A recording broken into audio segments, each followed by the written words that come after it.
Good morning. Assalamu alaikum. See Flowasi. Happy Sunday. Welcome back to the program. New new Mr. Tinker Rodriguez, right? You commence the program.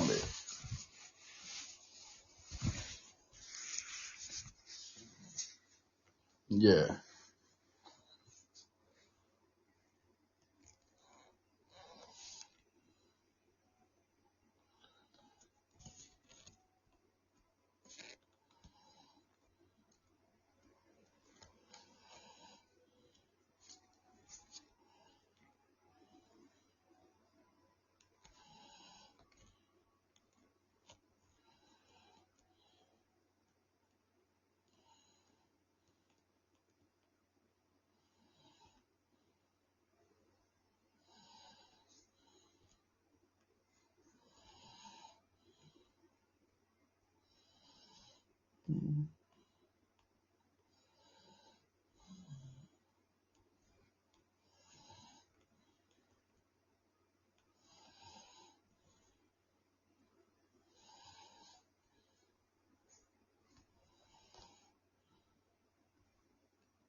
Uh, It's about 3:02.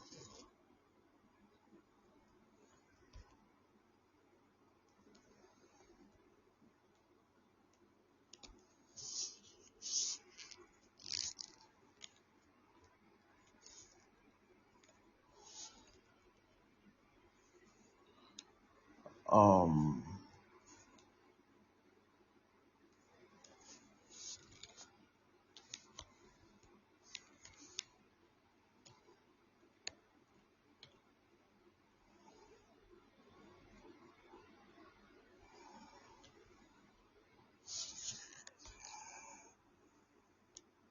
Yes, hello. okay, doing Joanna here. I'm Good loud and morning, clear. Mr. Tinkara. Yes, good morning. Yeah, you Mr. get Faye. music in the background, yeah. That's what it. So what's happening? Yeah, you get music in No, the they want background. music. No, they want music. Okay, cool. They want music. All right, good morning, Mr. Ba.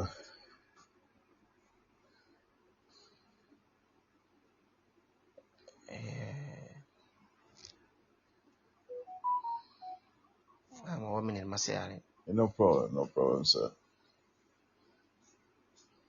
Yeah, you just to say good morning.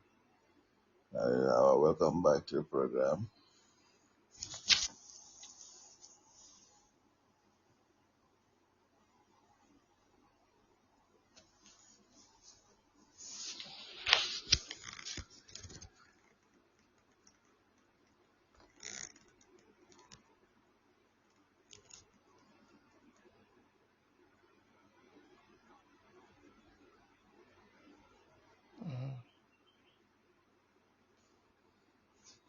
Okay.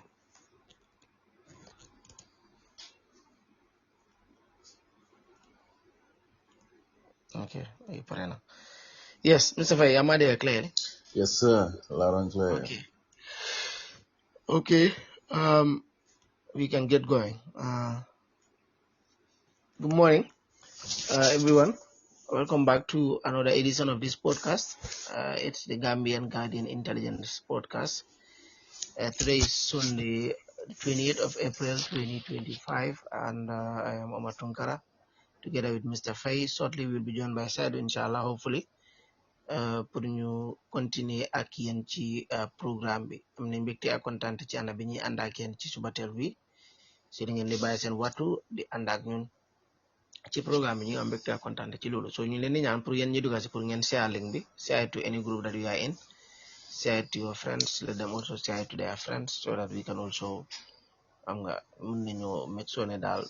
kàddu gi dina sori and that way Gambian si bari mun nañ see njëriñoo. Like I used to say, program is started immediately. If you have concerns, you can either write them or you can call. So ko defee nga laajte ñun any time of the program soo callee dinañ la jël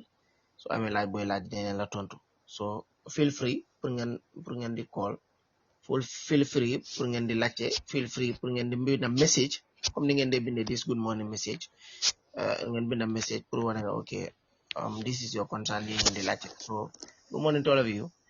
dal leen si jaama ci programme bi su ko defee ma bàyyi Mr. Faye mu nuyoo balaa ñu dugg ci li nga xam ne nag moom moo nekk programme bi Mr. Faye good morning. Jërëjëf Mr. Tinkara wala dalal di dalal ñoo xam ne nii dugg si nañ si programme bi tamit welcome back to the program. Asalaamaaleykum. jërëjëf mu ngi noonu Mr. Lamin Faye moom moo nekk directeur bu Gambian Guardian Intelligence and Investigative Services moom la ñuy waxtaanal ci programme bi comme ni ñu koy defee dimanche bu nekk tey suñu waxtaan bi nag dinañ ko yaatal waaye dina am tamit fuñ ko tënka su ko defee ñu am yaakaar ne yéen tamit di ngeen am li ngeen si jànge ndax fan yi rek Mr. Faye police yi ñoom ñoo report ne seen officer si nekk ci Bakau police station dafa am benn kër goo xam ne dañ demoon foofu visité fa maanaam ñu réet ko bu ñu visité kër gi nag ñu jàpp foofu benn Nigerian bi buñ ko jàppee fekkee nañ ko like $23,100 boo xam ne fake currency la xaalis bu baaxut la daf ko tapale waaye tamit fekkee nañ ko 57.5 million CFA boobu tamit ñu ne counterfeit note la maanaam xaalis si tapale la ma bëggoon a xam nag si wàllu intelligence ak law enforcement standpoint si wàllu yoon ak wàllu li nga xam ne nag moom mooy liggéey police ndax dafa teeloon pour police yi jàpp Cameron kooku mooy waa ji ba di génn si di publish ne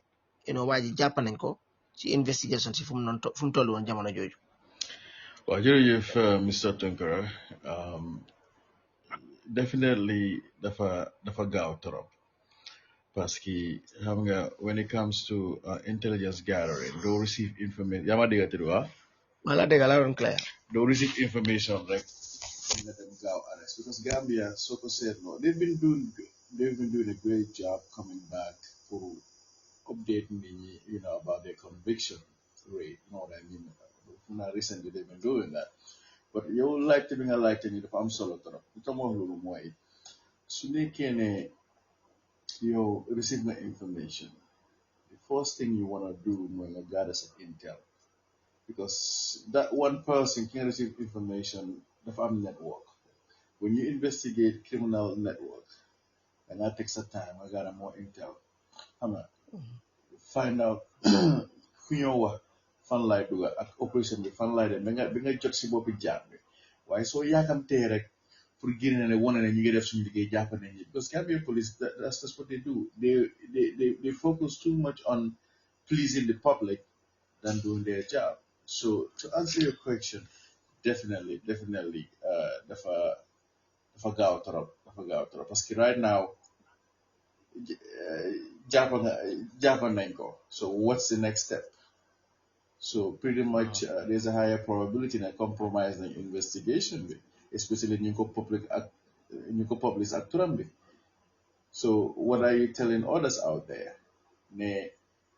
ki jàpp rek harama gaaw daw génn dëkk bi wala harama dem yaha evidence. So at the end of the day you gonna dañoo dem regrouper rek ñëwaat def li ñoo def ñu gën a smart basically. So dafa sad xam naa ne ñu bari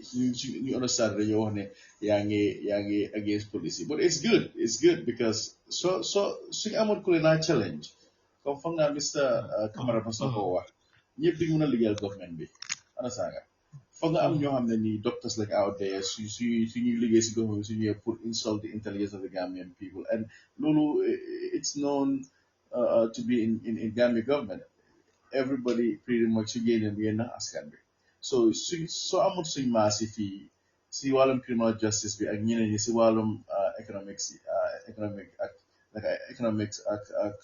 ak wàllum doctors yi ak yooyu noonu so da nga gis ne dafa mujjee nekk how Gambia used to be since 1900 mbaxal waaye this is good for us to challenge them we want to challenge them and we don't care about kan mooy wax ne dañ against because Gambia is common mi na ñaa nee la you are an enemy of the state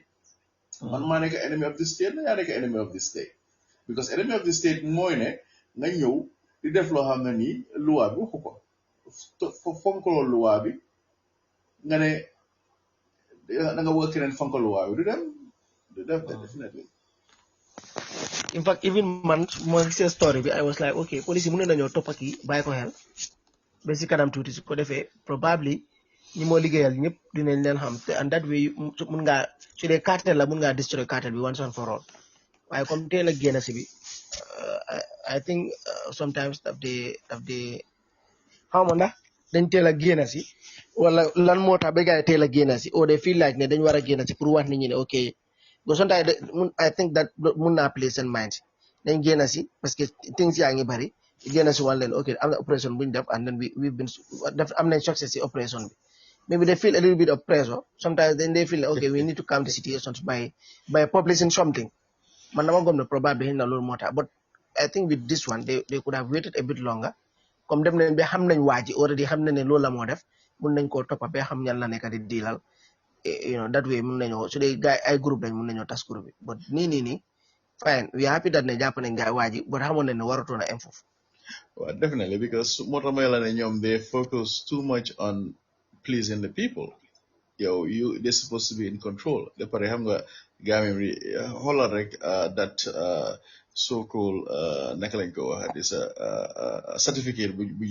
ñu joxoon award just look at how they reacted to it as if comme xale boo jox minti banta rek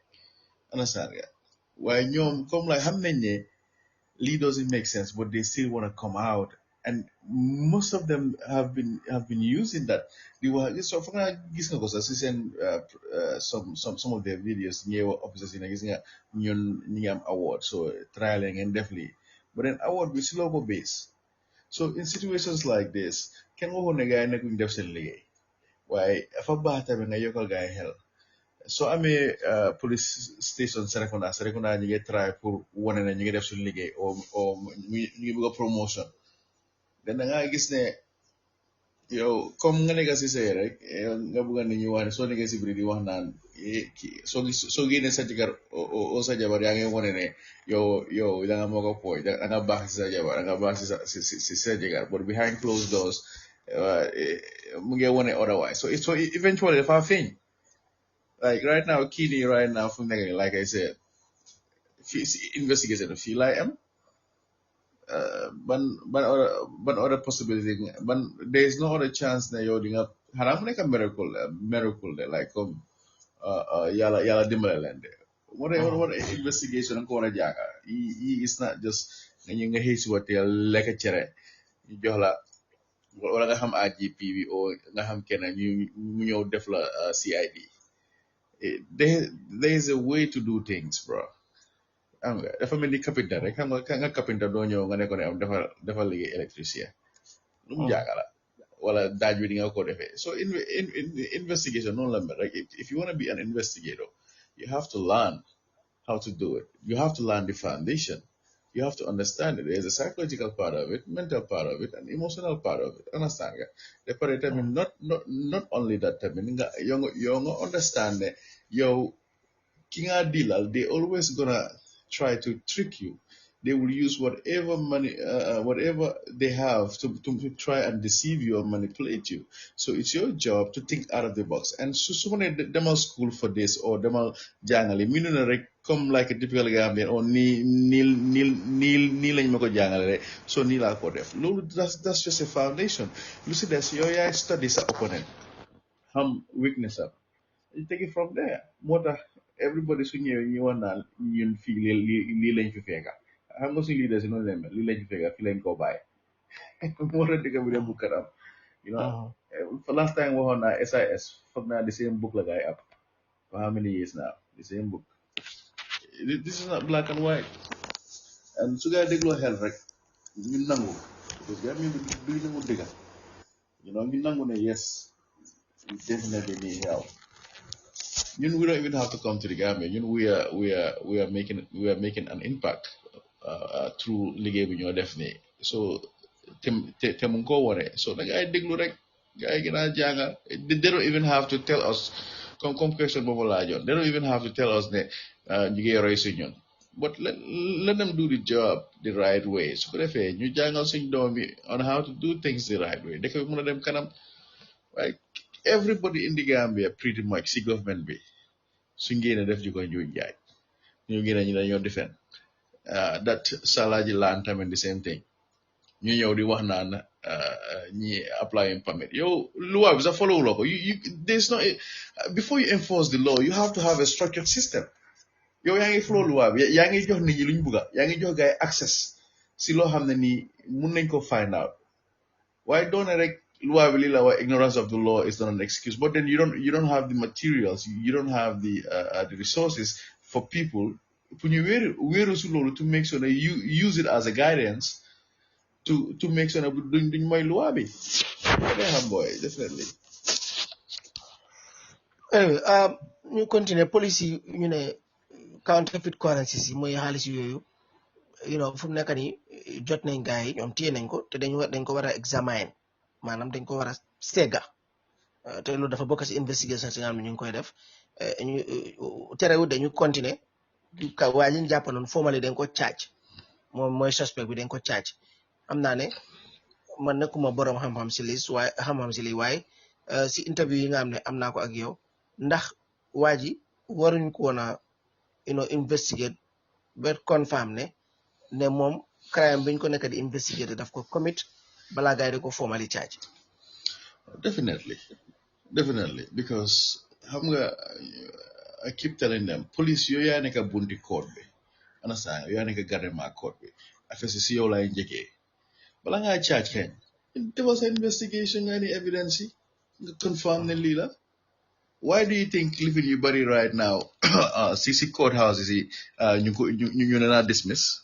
cases yi bari ñu laa dismiss because of this either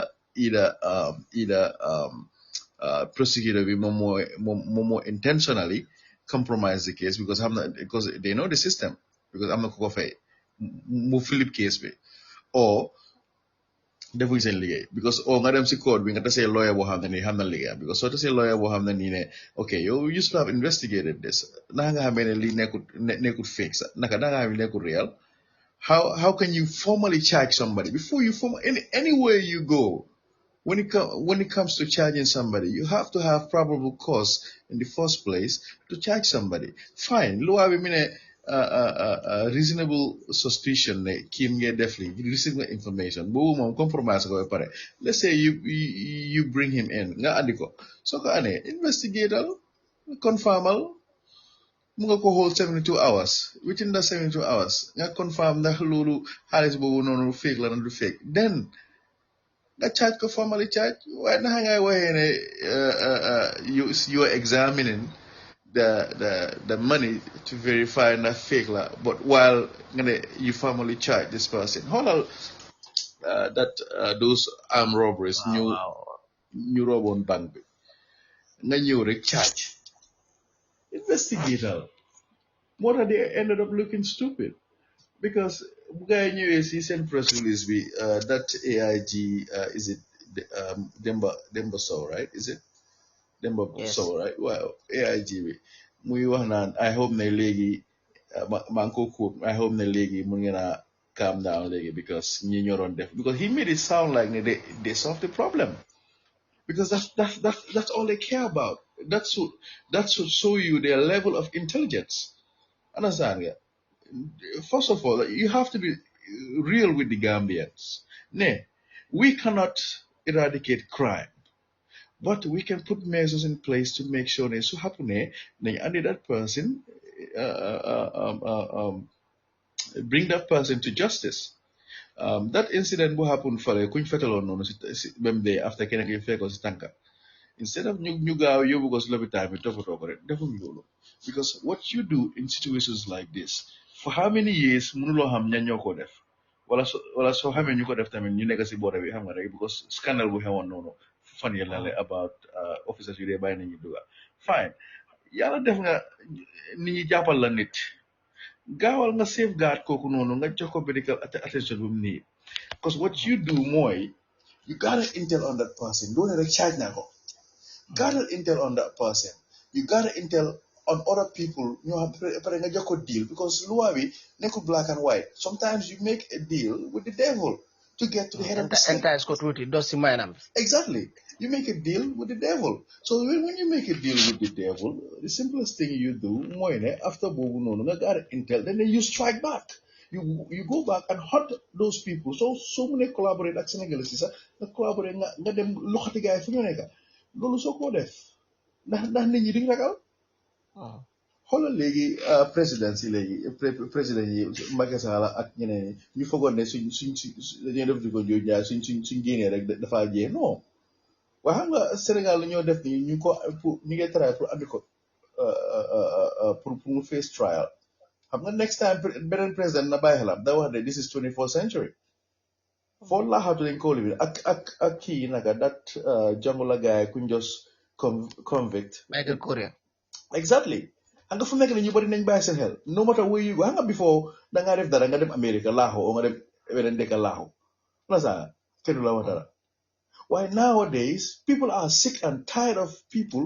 abusing their power it's just simple do the right thing so investigation bii nii it's already compromised léegi fu nekk nii they're gonna go back to square one te xam nga koom-koomi réew soo ko yaaxee mu am nga problème Gambie bi yëpp nekk ni mu ngi flood ak fake currency ñu war a am alal yëpp ñu ngi am alal du ma mën a wax ñu war a am alal ñu bañ liggéey yëpp ñu ngi am alal because ñi ngi dem the easy route après not only that tamit people in the government they are involved we have credible intelligence that to wane ne some people in the government higher places they are involved in these things understand so da nga gis ne su demee ba génna yow dañ la dee ñëw throw under the bus comme drug enforcement yu ñu dee def rek dañoo xam ni kan moo ko def su gaa demee ba gis ne seen ñu ngi feeñ si ñu ñëw throw la under the bus ba pare ñu ñëw basically jox la wool to throw you out to the wolf pour bu xëy lekk la ñoom ñu continuer seen continuer dañ ñu dem utiwaat beneen drogue di la boo xam ne nii dañ mën a liggéeyaa ko so the system is compromised the country is compromised and is a national security threat definitely maa ngi ko wax gaa yi ñu ngi dof-doflu doy na waar anyway inconsistency sax because yow wax bi nga wax noonu inconsistency moo si nekk because nit ki immediately nga ne ko ne dinañ examine xaalis bi and in the same language nga ñëw nga ne waa tamit formally charge nañ ko foofu ñu am xel si dee ñoom ngay waxal obviously dinañ xam ne foofu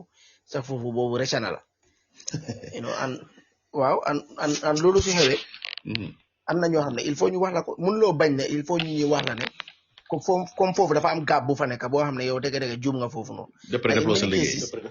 waaw defloo sa liggéey in many cases nag police dañ dee bañ ku leen wax loolu and sometimes nekkul nit ñi dañ leen ko dee wax parce que dañ leen xeeblu déedéet nit ñi dañ leen ko dee wax parce que dañ bëgga pour next time suñ koo defaat comme ñu def lu gën loolu. exactly and loolu has been a problem. I said that, right? We had you were aware of that.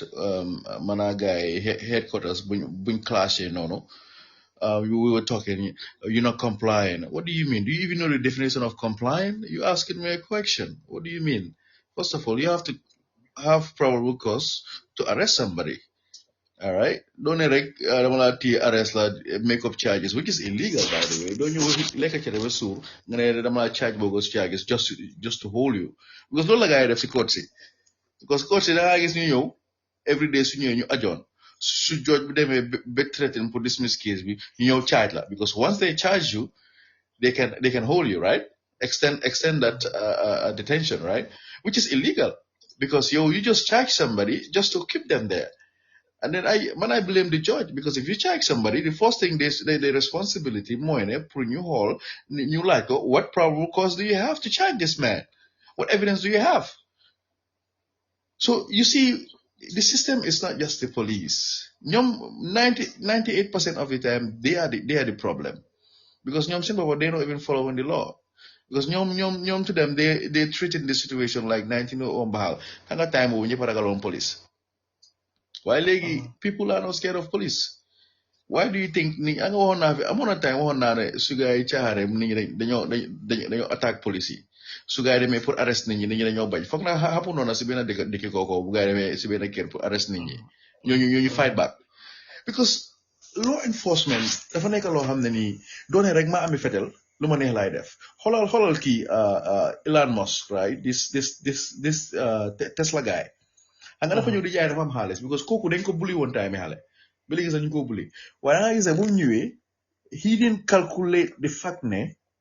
he is not in control of Tesla station ak moto yuy dax ak stock market bi right so bu ñëwee di jaay dof-doflu tey sax fii Washington fii dëkk bi yëpp a fees ñu ngi ko ooyee réussi tubaab bi yëpp a génna ñu ne nañ ko report so da nga gis ne moom bu mu doon def nonsense yooyu xalaatu doon ne he is not in control of people's feelings nit ñi dem nañ di yaaxa moto yi yaaxa Tesla bi ñu ngi sobote Tesla xoolal Tesla diggante boobu noonu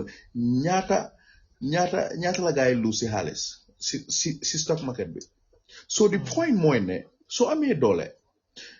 put it into good use nga dimbale nit ñi soo bëggee dimbale nit ñi waaye soo ko bëggee use toroxal nit ñi rek because there is always a door lii laa bëgg a gaay yi nit ñi xam there is always a door d'après yow fi nga toog noonu yàlla daf laa tes soo fa nekkee li nga def teguloo ko si yoon bi nga def yàlla du la jàppale xoolal Macky Sall great example bu mu doon toroxal ñoom Sonko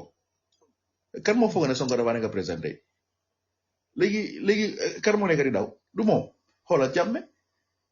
so more is very important even sa own family sax am na ni nga demee gaay rek yàlla dafa tontewu léegi nga gis góor boo xam ne ni foog ne jigéen du dee teeke because ñun loolu la gaay dugaloon si boppay jigéen du dee teeke jigéen du am xaalis nga ñëw di toroxal because yaay génne dépense yow ko toroxal yàlla ñëw def mu teg la natt bu garaaw feebar bu garaaw wala mu ñëw ñàkkaloo la li nga am yëpp ñëw may jigéen bi xaalis gis naa ko fi several times ñoo jox jigéen bi iblu ko wërsëg boo xam ne ni sax kenn xamul nga ñëw di feel entitled nag wala nga war a bokk ak moom te yow time boo amoon loolu bokk ak moom yaa ngi ko wax rubbish every day so the point mooy ne we need to be careful of how we lead bro so the whole system daal is all worked the whole system is worked and ñoom ñooy taali dëkk bi definitely I keep telling them soo waxee ñuy wax ne fii deret fi turu xam nga daan mentality Gambien bi moo lay gis dara mu ngi taaka de fii dara du taaka ñaata deret moo turu Gambia yet still nga ne deret turu Gambia anyway Seydou su ko defee ma bàyyi la nga nuyu askan bi yow tamit nga dugga si programme bi su ko defee rek ñu continuer li nga xam ne nag moom moo nekk di waxtaan bi if you are listening if you are there Seydou ñu laa dalal bàyyi la nga nuyoo yes exactly bàyyi la nga nuyoo su ko defee. waaw thank you very much Omar. nuyu naa la. thank you very much Omar nuyu naa la. Mr Faye nuyu naa la bu baax a baax. jërëjëf Mr Camara maa la jël ziar. well ñu nekk ci line bi yëpp di leen delloo ziar bu baax a baax and conversation bi is really interesting. Depuis ma tune in maa ngi déglu question and answers yi between you and Mr Faye regarding fake currency gis ci réew mi and then man dama jàpp ne xëy na dafa am ki ñu identify rek moom moo dugal fake currency wala moom is involved in this fake currencies waaye man li ma believe mooy we still need to dig deep because man foog naa ne suñ digee deep dina am ñu bari ñoo xamante ne ni dinañ weeru wala dinañ am opportunity pour apprehend leen ci réew mi because fake currency dafa bari maa ko last time ñu ngi ko doon waxtaanee and then it's not only about the dollar but waaye soo seetee dollar bi CFA bi euro bi yëpp am nañ ci fake currency because last time maa la doon wax ne am na incident boo xamante ne ni am na ci benn bureau d'échange waa ji dafa ñëw pour change fake currency dollar bi and then ci process bi because this bureaus now seen company si dañ am mécanisme wala machine boo xamante ne moom lañ doon use pour detect fake dollar bi wala fake currency so soo ñëwee whereas ki nekk ci bureau bi mënta identify lan moo nekk fake currency bi ak lu nekk fake currency bi dafa am machine buñ ko jox am na product buñ amee suñ ko usee rek suñ ko appelé rek di xagal fake so gars bi dafa ñëw jox loolu noonu système bi count système bi confirm ak seen système bi mu gis ne lii is real waaye dollar bi mu ko jox by that time was real dollar fake one bi daf ko jël bunka ko so bu mu ko joxee mu compté confirm everything it was a huge amount of money and then man bi ne ko sax sa rate bi sax ñaata la waat mu wax ko price bi mu ne ko non ma dem seeti feneen bi ko soo sa rate bi doyut ma mu ne ko joxaat ma xaalis bi kooku jëlaat dollar bi jox ko man bi génn si bunta bi rek dellu si xam may génn mel ni ku bëgg a dem rek dellu si waat so dellu si waat boobu noonu nag fekk dugal na real dollar bi ci benn poche bi beneen fake dollar bi mu ngi woon si beneen poche bi di same amount la yëpp daf ko compté mu em kak mu génne waat xaalis bi rek ñëw système bi ful woori sax change ma because su ma waree dem feneen tamit xam nga xaalis bi rate bi ëppante wu change ma fii dama yaakamti système bi instead mu defaat di same process defut di same process bi ko dafa feel ne maan bi léegi la fa jógee dafa génn rek dugaat so the only thing la lu mu def mooy dafa compté xaalis bi rek compté dollar bi gis ne di same amount la bu mu ko joxoon rek jël ko dugal ko ci caisse bi jël xaalis jox ko mu dem loolu la ko dóoree marto te amount bu bëri la ko tuur marto te ñu bëri ñu ngi def lu mel noonu ci dëkk bi fii nii so loolu moo dama jàpp ne daal Mr Faye this is very important pour ñu waxtaanee about this nekk di fact waaye is really good with the policy am na ku ñu jot a arrêté te ñu ngi def investigation waaye investigation si comme ni nga ko waxee dafa dañ ko war a teg ci yoon suñ ko tegu ci yoon da ngaa gis ne ñun luñ ci soxla sax at the end of the day bi ñu ko mën a am because nga yaa ngi investigate all in the name of investigation waaye soo ko tegu dee ci yoon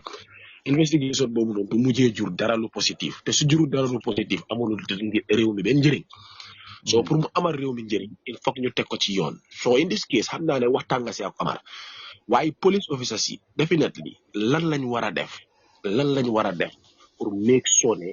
investigation si dina am njëriñ and then dina am ñeneen ñoo xamante ne nii dinañ leen téye ci réew mi because man believe naa ne kii rek nekkul ci gannaaw this fake currency because network la moo nekk so lan mooy sa xalaat ak ko tontu ci mbir boobu. jërëjëf ñu la jaajëfal Mr Camara comme ni ma ko waxee rek gis nga ñoom seen statement bu gaa yi joxee seen Facebook post bi waxuñ fa fenn foo wax ne ni recover nañ machine yi because fake currency dafa ànd ay tools dafa am plates yi nga use so moo tax may la ne fu mu nekk nii ku am plates yi kooku doo ko jàppa kooku dafa dem feneen. So the idea in situations like this is simple. Receive intelligence kind of deal mu ngee def lii dragal investigation bi bul yàkkamti ñëw ne arrest nañ diw ñoom foog naa ñoom arrest comme lekka mbaxal rek te tira nelaw like I think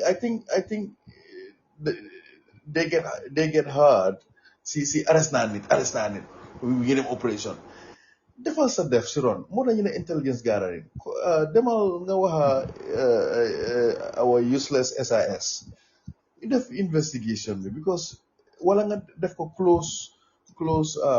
comme ñoo xam ne ni you choose certain people ñoo xam ne soo xee sa boss ñu ngeen choose certain people ñoo xam ne ni ñoom ñooy xam information because xamuloo investigation bi fan la laa lead because when you start an investigation xamuloo investigation boobu fan la laa yóbbu xëy na mu yóbbu la si IGP xëy na mu yóbbu la si SIS director of SIS so you as a law enforcement officer koo xam ne yow yaa reçu information bi defal sa groundwork so ne ba def sa groundwork because xamuloo who to trust especially yoo xam nga système bi nga nekka is corrupt so nga gaara sa intel nga def digital nga record you can record stuff more these officers they need to provide them with like hidden cameras or sophisticated cameras you have many they could use that let them investigate even def sting operation operation you have many I don't want to talk about it because I don't want to compromise future investigation right so defee loolu ba pare yow gaara nga evidence not only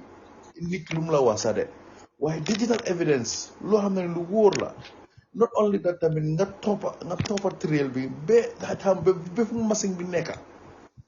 de dafa nekka loo xam ne benn dee nga naa toore arrest ñëpp benn comme na la ko waxee rek xam nga bu di nga dismantle that criminal network then not only that tamit nga ñëw si deal bi nga xaadi nga ne ok how ñax la gaay print out for the past 2-3 years or how long they've been doing this you try to establish that then nga laaj guy fan la guy them so because your job is to go back and trace that money pour génne ko si market understand so this is not just about arrest prosecute jail no because this is not the only money that's in the market. This is not the first time they're doing this. You have to understand that as an investigator. Maybe they've been doing this. But now, Mr. Faye, that is where the work of the intelligence officers comes in. Exactly. SIS foofu lañu war a liggéey because for example su dee police li jante nañ kii ba jàpp ko ñu jékki-jékki rek génne nañ luy war a génn na ba pare war nañ ni jàpp nañ ko te counterfeit currency la dee deal with léegi is job of the SIS pour booy bi ñu investiguer ko si ron ba pare jéem a lijjante seet ñaata xaalis la dugal ci market bi fan ak fan la doon dugalee xaalis bi that way comme ni nga ko waxee mën nañoo trace xaalis bi I think ñu mun koo génne but otherwise dafa mel ni the issue of xaalis bu dugal si market bi loolu seen yoon nekku si duñ ko lijjante ñoom léegi li ñoo lijjante mooy booy bi jàpp nañ ko jeex na because they don't know what they're doing. Even right now, so the investigation is compromised. Because boy, let's just say boy, okay, Omar Tunkara ko jere. Why Omar Tunkara gis na ne ñu ngi arrest Aliou naka troubi naka to sona Aliou Diallo lay faral def xawma. Wow, yow gis nga ne arrest na Aliou te Aliou is connected to you. What are you going to do? Da nga toog fo xaar ko. No. Da nga dem toog si beneen because normally si dëkk yi ndaw yi lañ nekk yi soo ko def doo nekk si city bi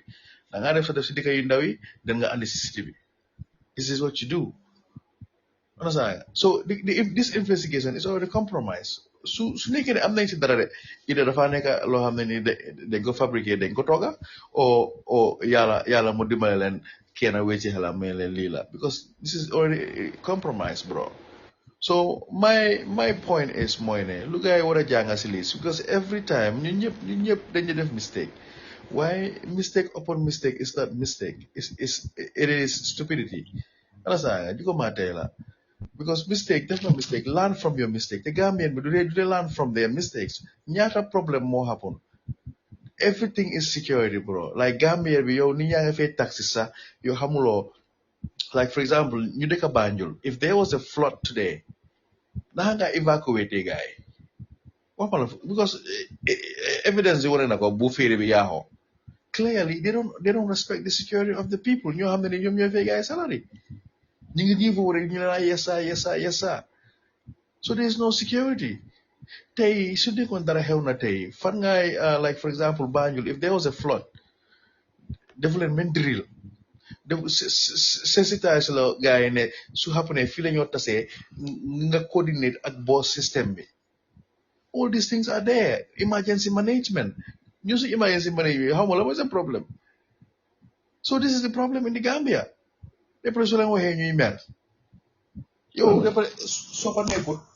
nañu di complain di disturb nit ñi so dee ba ñàkk place bi ñëw di disturb ñi dafa yaa ngi disturb yàlla di julli ñaari laaka yu du jeex xaaji guddi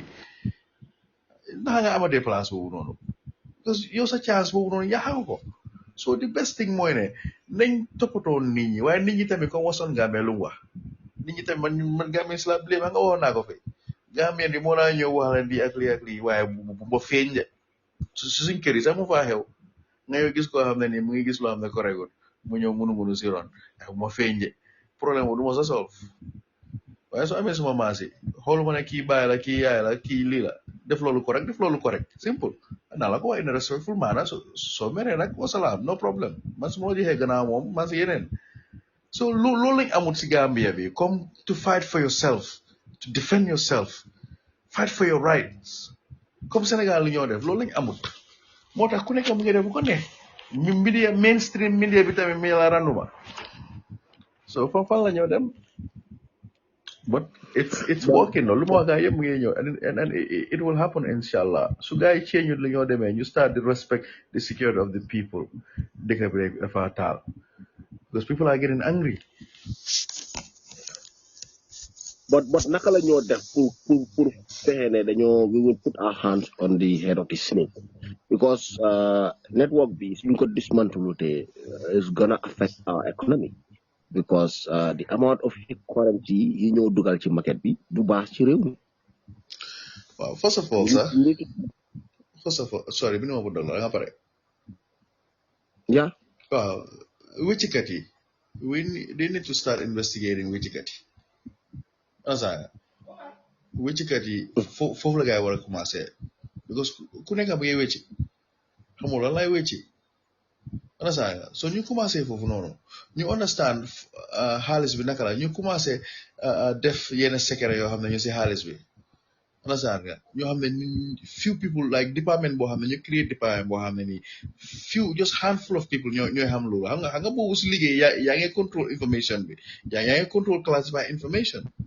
because there are several classification of secrecy yaa ngi am confidential yaa ngi am secret and top secret understand nga yaa ngi am classified document so all these things dafa war a nekk loo xam ne nii comme man contract ma am nii ak government bi it took me 3 years balaa ma ko am 3 years bro I've been vetted for 3 years imagine just a position boo xam ne nii is just a contract waxatuma la nga war a dugga seen place yoo xam ne nii yaa ngi ko secret yaa fa understand nga pour am that kind of security clearance they investigate you understand so da nga gis ne lii amuñ ko Gambia 2-3 years back foog naa I have talked to some people in the security sector may leen ne we need this maa ngi andi woon yenn stamp yoo xam ne nii sax stamp yooyu noonu pour nga xam su dee if this is classified nga stamp ko classified if this is top secret certain people ñoo am security clearance yoo xam ne nii ñoom ñoo war a gis loolu noonu that's how you control information waaye soo gisee Gambia every time different yaa ngi génn classified documents so to stop this it's just simple ñaata intelligence lañ am ci dëkk bi intelligence officer. Let them be creative. Don't rek li lañ ma jàngal ci school bi so nii la. Let them be creative. Let them go out there, hunt. Let them look for, because léegi-léegi noo def mooy soo jàppee bandi nga am bandi yoo xam ne nii they are not violent criminals. ñu nga jël rek use guys si biir dëkk bi ñu laa woon you put them on payroll ñu laa jox information rek. So some of the officers are doing that. Some of the officers in the Gambia, some sectors are already doing that. Some smart ones. You get Japan, how many they Japan when Lubari, but they're using that, turn them into informants. So this is how you do. You create a network. How many you'll get information about bala mo ñew ci yow bala nit ñi di ko yek nga def sa groundwork. Après you try utilize from these equipments, these gadgets yoo xam ne ni Germans yaa leen koo jox su dee du màgget la sax waaye da ngaa gis ne if you don't have leaders yoo xam ne ni they are not mentally independent suñ bagaas yi rayot ci sax spelling ni foog naa spelling ni tokki si yaa fa nekk lu ñu fa def police xaw ma German POLIS, right? Is it a country? Are you serious? Something like that. Are you serious? A uniform boo xam ne so it's like so lañ waxee lii ñu mer.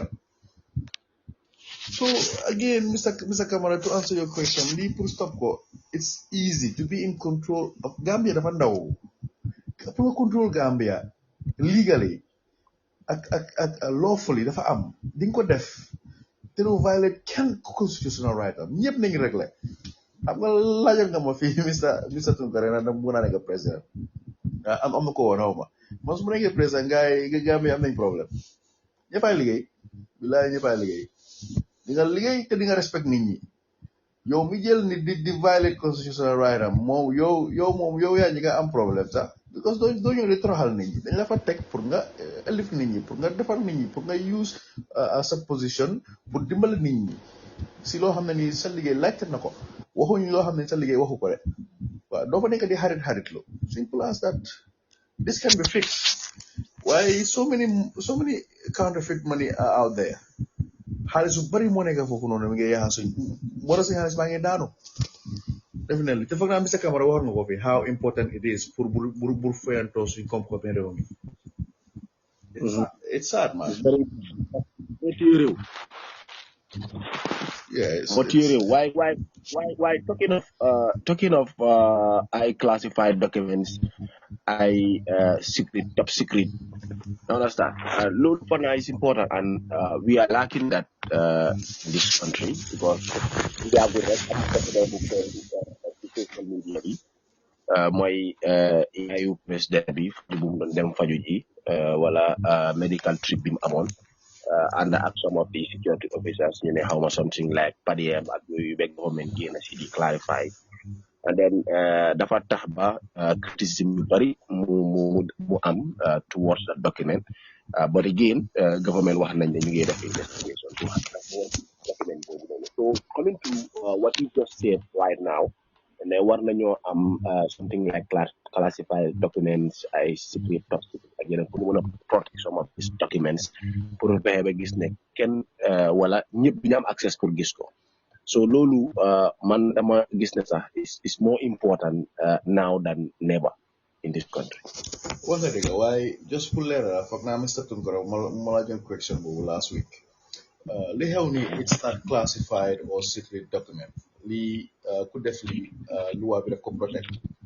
because lépp loo xam ne nii si wàllum abuse of power la you are obligated as a law enforcement officer or koo xam ne yaa si nguur bi nga make sure that it stop to defend the constitution moo tax si constitution mu laa wax ne every citizen am na right bi pour defend the constitution képp koo xam ne mi nga yaa because the abuse of office la lii warta am sax di jël xaalis yi taxpayers di ko jox sa yaay mu dem that is nonsense lii rek mun naa tax gars yi su nekkoon ne suñ MPs yi am nañ fayda lii rek mun naa tax pour gars yi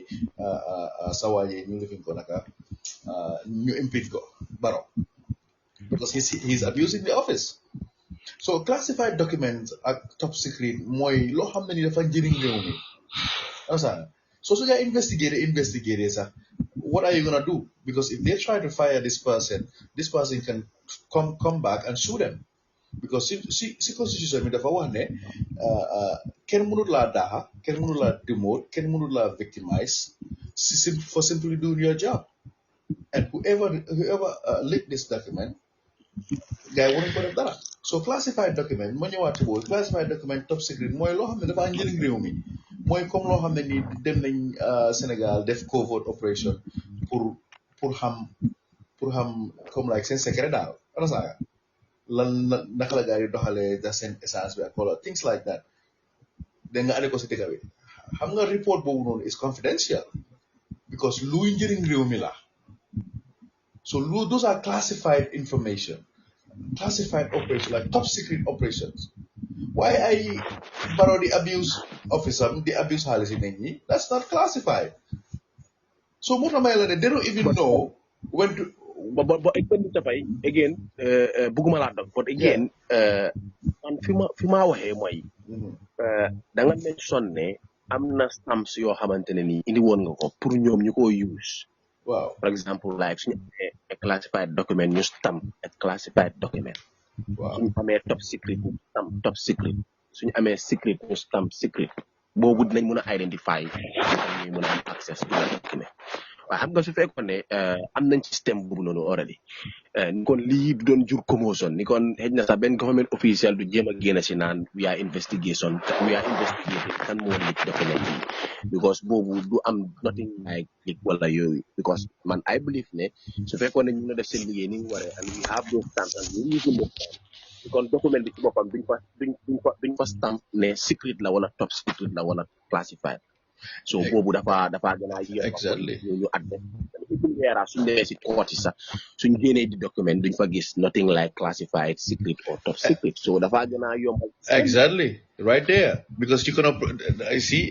I'm so glad that you mentioned that because you cannot prosecute this person because the document wasn't identified as secret or top secret or classified so the only time nga muna cause documents from State House like very confidential right like some operations you have you got like very confidential right so that is that in this situation you cannot just prosecute this person because now go prosecutor on what base on what grounds not go prosecute because it was just a paper dafa leak lii so what daf ko leak waaye su nekkoon ne da nga ko classified as on a classified document or secret document mu dem def loolu noonu then ñu def si lu masa not only that when I had a meeting with them may leen ne there is a way you can flush these people out ñoo xam ne nii ñi ngi sabotage après ñi ngi undermine government bi there is a way to flush them out there is a way to catch them understand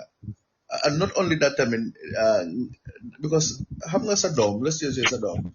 du def dara benn yoon nga tigo dugu duy midi ma suma doom ma dee woon soo defee lii next time nii laa ko defee de then xam nga bu su ko defatee moo ko tey this is how it works this is how you run a country nga gis ne nit ñi da nga am sa analyse yoo xam ne dañoo toog xool situation bi nu moo demee ñu predict ok lii dina juri lii so dañu andi loi yoo xam ne ñu toog lawmakers yi ñu andi loi yoo xam ne lii su amee even though right now dañ ko soxla sax waaye it has to be there in case kii def lii nga xam ne di nga ko mën a prosecute waaye nit di def dara ba nga da nga ko prosecute parce que loolu bari Gambie xam nga nit ñëw rek gars yi ñëw rek charge la bogus charges you know waaw lii tam ñu make up some bogus charges waa lii la dafa dangerous it's a danger to the public waaye lu waa bi waxul ne it is illegal doo ñëw rek di make your own laws as you go it's not gonna work so li nga wax noonu it makes sense man wax naa gars yi how to stop these people how to even discredit people naka platforms like Boston Gambia waxuma leen how to do it may leen we can do it I can help you guys do it everything was there but for some reason they felt threatened you like ma suma president naka credit naka how do you call it naka suma kayti right ma jox guys ma kayit yi one guy who I am, then all of a sudden everything fell apart because for some reason they felt threatened. Why man ñëw pour am liggéey, you know. But suñ continuer def yooyu di opérer loolu si Gambie bi est-ce que dinañ bëgg a yaa ko We need to fix this problem. Let's just say maybe ñu am oil. You know oil sa dëkk bi correct. So amee oil da nga gis ne dëkk bi dafa yaa ngi attract war. Da nga gis ne wala ñu dem ba gis natural resources lu xew Congo moom mooy xew Gambia. China dafa bëgg a ñëw lekka. Russia dafa bëgg a ñëw lekka beneen dëkk dafa bëgg a ñëw lekka. So lu ñoo def mooy dañoo kii dafa sponsor yeneen private companies yi dañoo sponsor sa rival bi kii sponsor bale because Congo loolu moo fa xew Congo loolu moo trigger M23 bi so moo tax ma la ne we need to make sure ne Gambians ñu taxaw they learn how to manage our natural resources, how to manage our government, how to manage people ñoo xam ne ni ñu dañ leen fal so da nga ne su luy amut ñun ñooy sonal suñ boppa ñu bàyyi yëfi tapet yi Gambie mi dafa tapet trop bro dafa tapet every time yàlla lay xaar ni munu man su amoon ku ma dimbale suñ amoon ku mel ni yow 10 people ñu mel ni yow how about yow nga bokka si that 10 people naka si those 10 people ni nga ñaan nga am ko nga xool na dëgg bi dem kanam you know.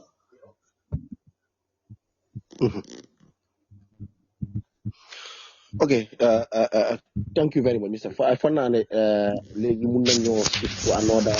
topic because are you getting me, Mr. Faye? Yes, sir. Wow, dama bëgg a shift to another topic right because the High Court of the Gambia has just ruled that the actions of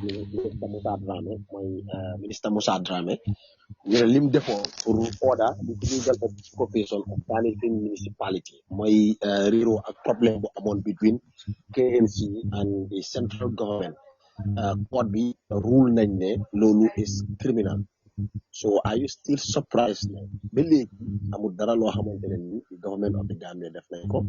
pour benn arrest or charge ki nga xamante ne moom mooy ministre Musa Dramé because court bi already rule na ne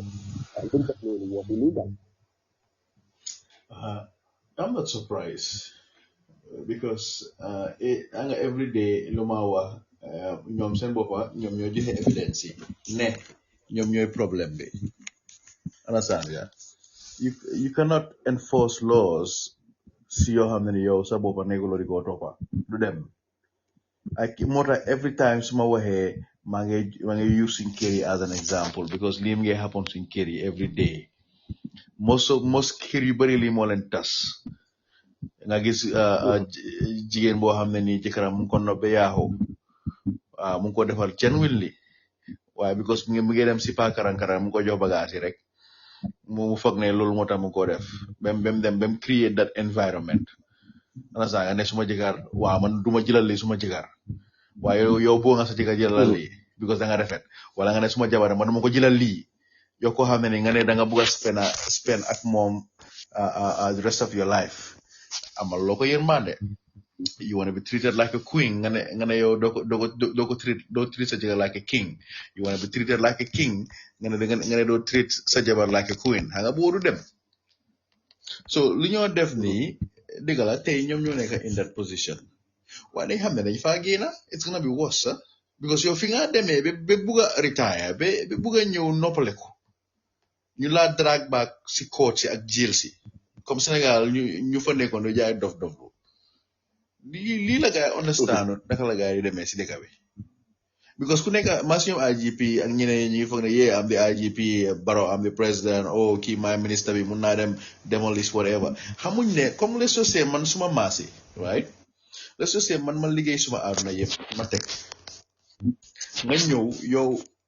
nga nekk place for some reason you don't like me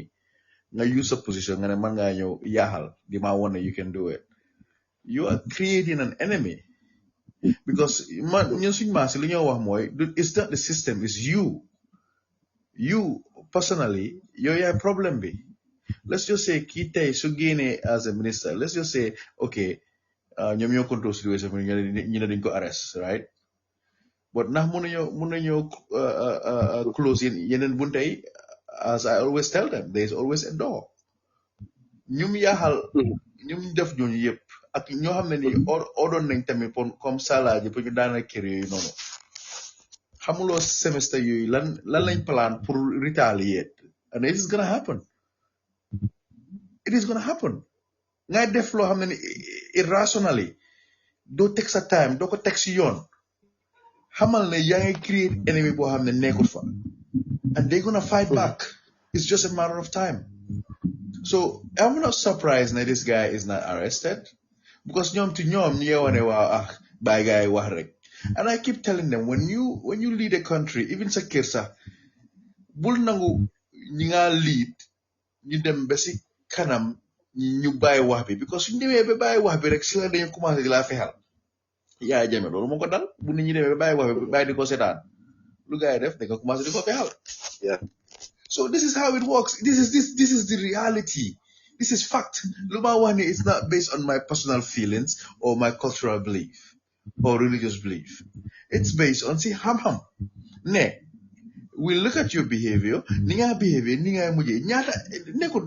xool exemple yu bari Gambie rek ñoo xam ne ni ñi ngi amoon ñu jaay dof anamu tey bu ñu wanee seen boppa bu yàlla jëlee loolu bu gaa yi ñëwaatee na seen famille xool na gaa yi non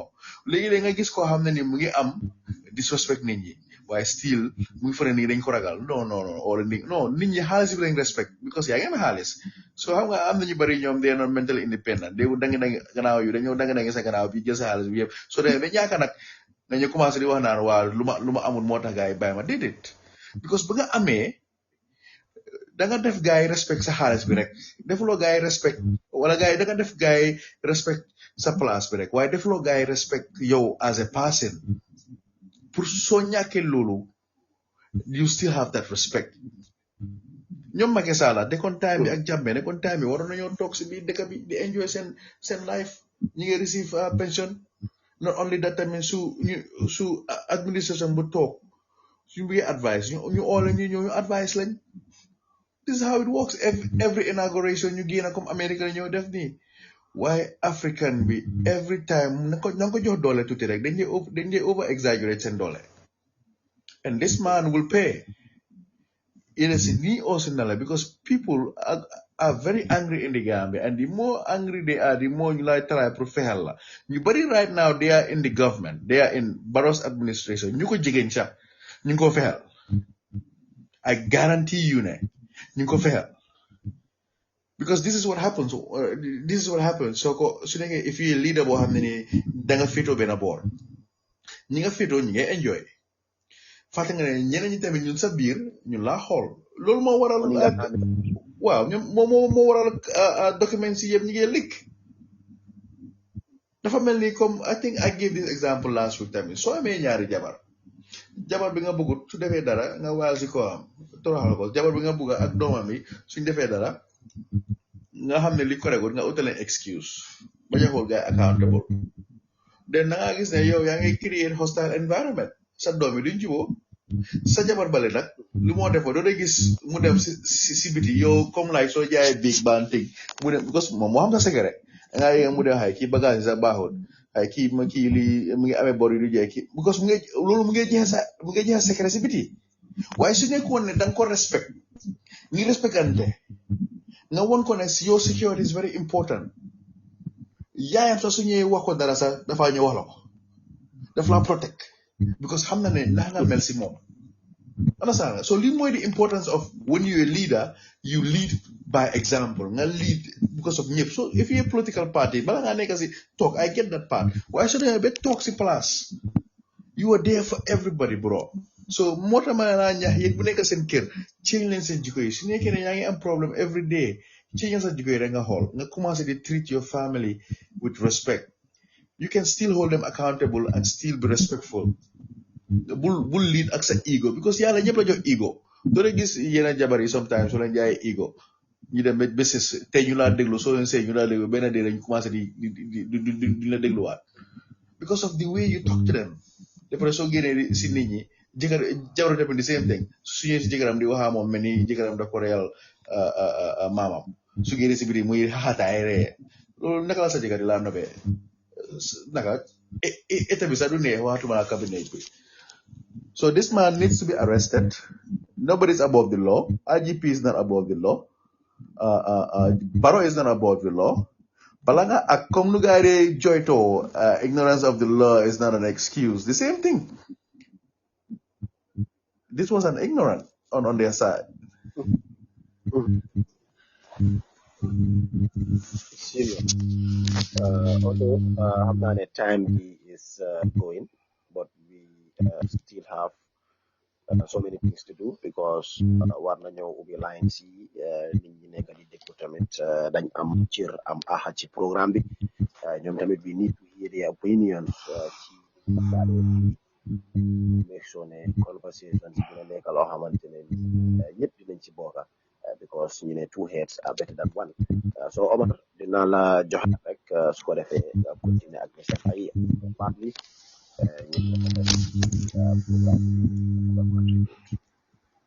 jërëjëf Seydou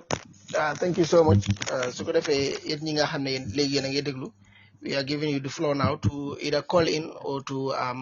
make a comment on the program, especially on the issue of the counterfeit money. mooy xaalis bi nga xam ne jàpp nañ si waa ji or am nga lan moo si nekk seen xalaat ci wàllu situation boobu nga xam ne nag dafa am or any other thing loo xam ne it has to do with national security Gambian national security. We can discuss it here. So you can call. So I'll call Mr. Faye. If you send in a message also, we will read it. But it's better to call to be able to participate because now we are getting people that listen to the program, that listen to the program almost weekly, every week. So it's good that sometimes you try and call with the Payoma. You have your mobile phone, just one tap, two taps, and then you are in. You can call. So, Mr. Faye, if you get calls, we can just take them. Yes, sir. Yes, sir. No problem. Please feel free. Mr. Ningore every time. In the programming in Boca, New York, Atlanta, Hela. Actually, I mean, any questions regarding life or whatever, please feel free. So, it'll be line for the next 5 minutes, and then if any question, obviously we would have to. I'm not sure now, Mr. Tongore, you guys have more questions for me. Otherwise, I'm not in 5 minutes. Then you guys 5 minutes. I'm willing like no problem. You adjourn a very way tomorrow. I'm not quick call. Okay. Alright. Hello. Assalamualaikum. Waalaikumsalam warahmatullah. Mr. Dudu. Mr. Faye, na yéen siyaare Omar yaa Seydou maa ngi leen nuyu. Del na la ziar. Naka suba bi bàyyi na ngi fayal bu baax rek. Alhamdulillah. Macha Allah di kontaan ci programme yi ni mu demee rek rafet na trop. Amul problème. Mu ngi cool bu baax. You cool, alhamdulillah. Ok may wax si wàlla ku ñu jàppaloon si affaire de xaalis bi. Waaw. Loolu yëpp lu ko dee cause mooy ñàkk kaaraange bu baax rek. Definitely. Because kaaraange bi su baaxoon ni ko noonu loolu yëpp du doon happen because foreign yi luñ dee def si réew mi dafa bëri trop luñ jaaj bu nekk fii luñ dee def too much dafa bëri te après soo demee si police bi fu mu dee mujj daanaka mooy loolu. Definitely. Because kaaraange bi su baaxoon dëgg ni ko noonu kooku du am fit sax bay jël xaalis bi di jël xaalis bi sax di ko téye waxuma la bay doxantoog moom ba ñu koy jàpp dëgg kaaraange bi su baaxoon problème bi daal si problème kaaraange bi la rek. immigration yi defuñ seen liggéey IGP bi ñoom ñëpp kenn ku si ne defuñ seen liggéey because loolu under immigration la because yow nit ki mu ngi dugg ci réew mi luñ nga dee tegal benn condition boo xamante ni mooy tax tey boo ñëwee si réew mi da ngay mën a def loo xam ne loolu la yoon santaane non waaw sëriñ maay mi na gars yi di doxee si biir réew mi lu leen neex lañ dee doxe lu leen neex lañ dee def si biir réew mi billaahi walaay talaay lu leen neex soo waxee ñu wan la na la comme like waaw yow sax dañ leen de woon sax na la yow ñoo la opéraay sax comme si dëkk tey suñu demee ba nga tollu foofu noonu kaaraange bi baaxut dëgg waaw loolu la léegi yow tey bu ñëwee da ngay gis koo xam ne danga sudul loolu sax waaye après si ku mel ni man xam nga man ci marché bi laa nekk dama dee toog gaay nga dégg su lay jéem a naa si nga yow sa network bi sama géer yi da nga ko dee jëm a taay nii man ko billaay walaay talaay bis bu ma gisee yaa ngi téye boo xamante ne yow da nga ko dugalaat man na ko waxuma la yow sax mais ku la dimbale pour nga dugal fee bi sax yow da ngeen am problème waaw bu ne ba foorale bi xam ne sax immigration bi sax tey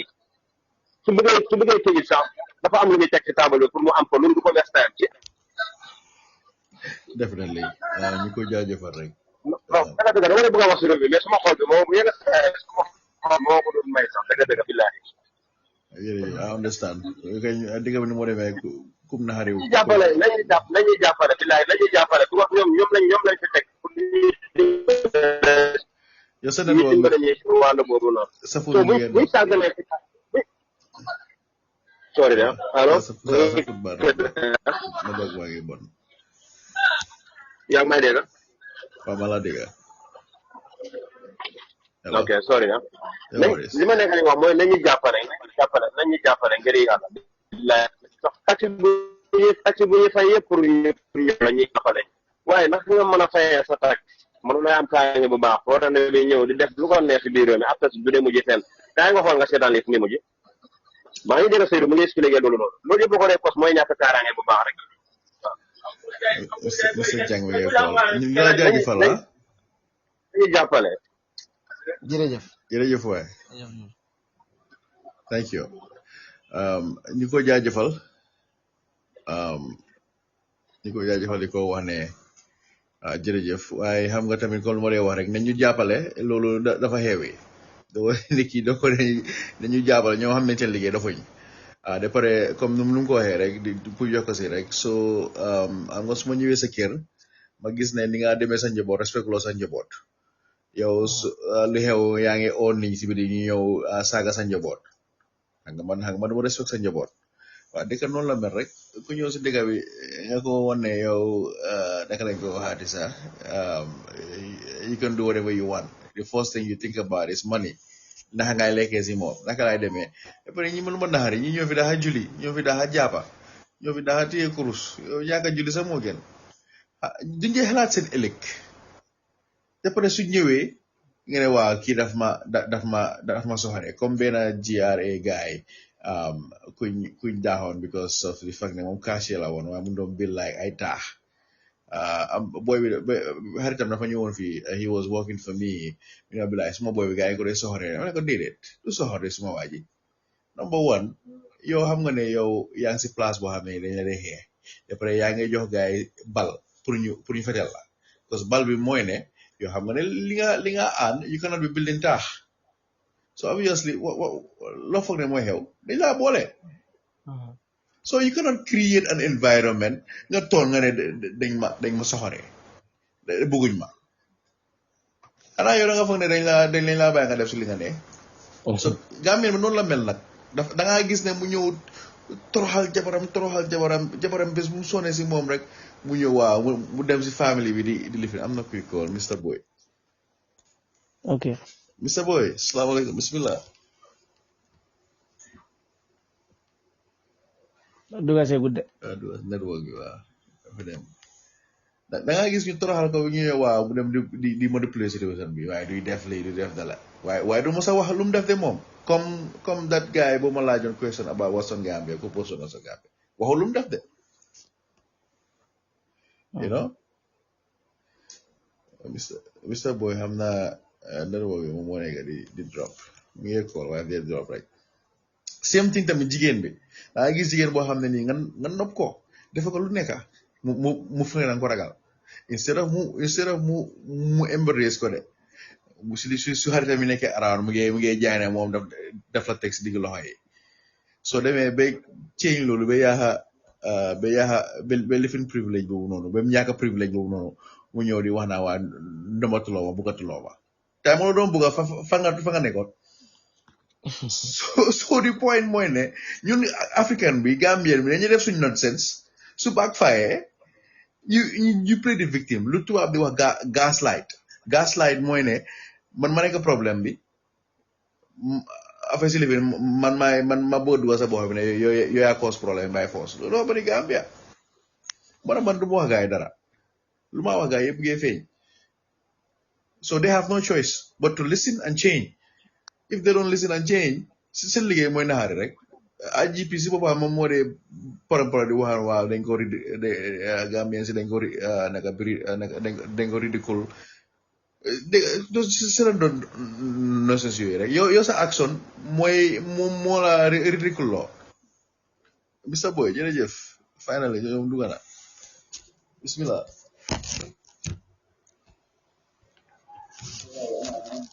hello sa voice bi you sorry de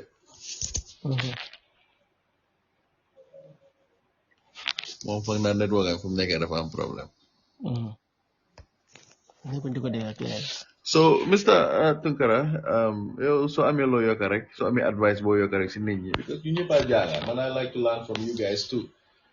man honestly it works for me I lead by example moo tax fu ma dajee nit du ma sëga fu ma tasee nit du ma sëga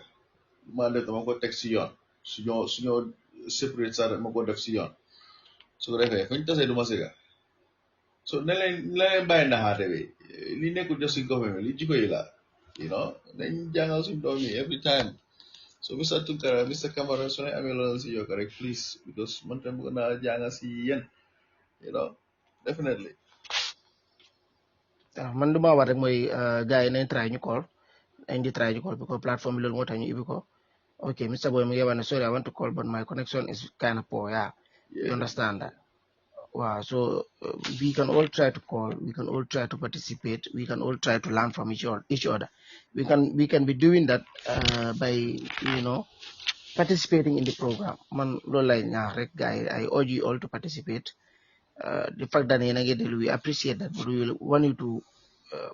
do something better than that.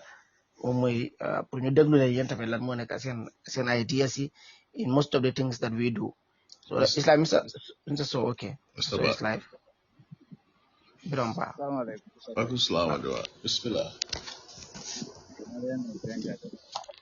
Jërëjëf.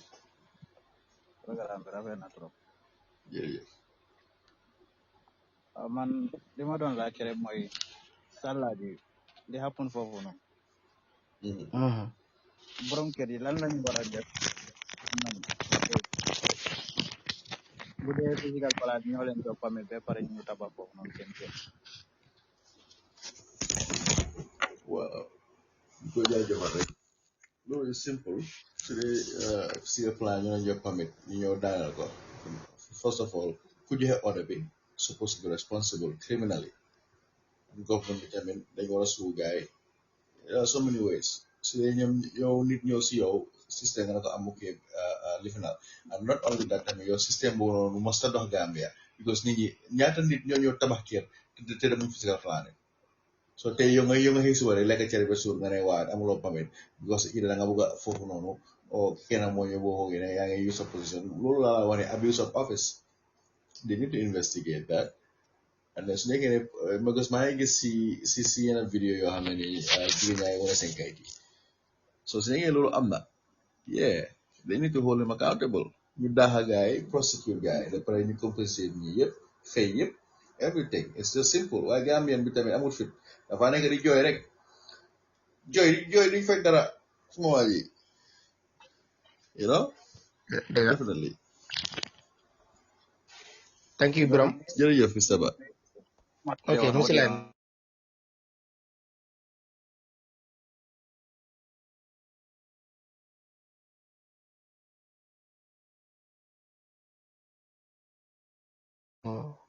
gina si line bi waaw so kon Mr Tunkara jaajëfal gaay rek di wax gaay na jërëjëf ba suba inshallah Mr Camara topp ñu si radio bi 96.6 FM 2 ba 3 inshallah waaw fu mu lay gën a safee fii moom numbers yaa ngi jóg every day moom wax dëgg numbers yaa ngi jóg